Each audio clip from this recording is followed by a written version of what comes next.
দেখুন বেগুনগুলো কিভাবে ফুলে উঠেছে, খুব সুন্দর করে ক্রিস্পি হয়েছে। বলেন তো ক্রিস্পি হয় কি করে? কেন নরম হচ্ছে না? কেন যে বলেন একটা ভ্যাদ ভ্যাদে এরকম বলে, কেন হচ্ছে না? আমি এখানে কি অ্যাড করেছি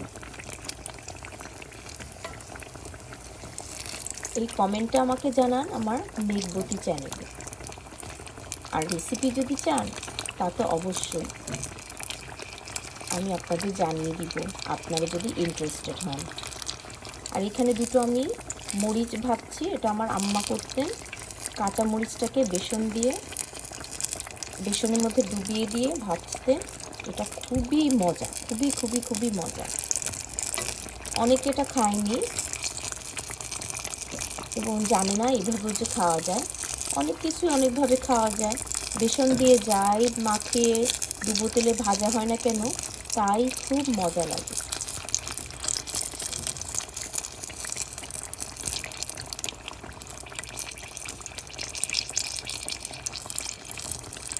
এ দুটো হয়ে গেছে, বেশি করিনি কারণ বাচ্চারা খায় না, অনেক ঝাল, তো জাস্ট অল্প করেই করেছি। আর ভাজাভুজিটা অ্যাভয়েডই করি, এত তেল খাওয়া খুবই এটা ঠিক না, আমাদের জন্য হেলদি না। কিন্তু তারপরও সবার একটু খেতে ইচ্ছা হয়।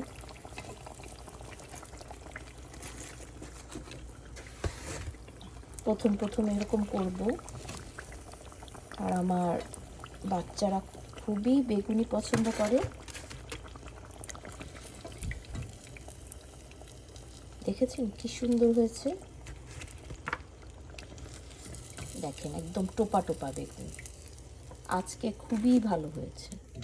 আর এগুলো যেগুলো এক্সট্রা থাকে এগুলো উঠিয়ে ফেলি, নাহলে পরে এগুলো ক্লিন করতে অসুবিধা হয়ে যায়, তাই যখন এটা তখনই ক্লিন করে ফেলাই ভালো। আমি এবার আপনাদের দেখাবো, একটু চুলার আঁচটা কমিয়ে দিই। দেখুন, দেখেছেন কীরকম মুচমুচে, ভেঙে যাচ্ছে না।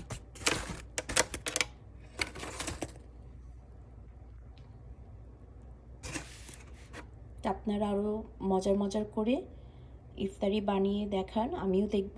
আর আমারটাও প্লিজ লাইক, শেয়ার আর সাবস্ক্রাইব করে দিন। আমি নতুন নতুন রেসিপি নিয়ে আবার আসবো। এনজয়।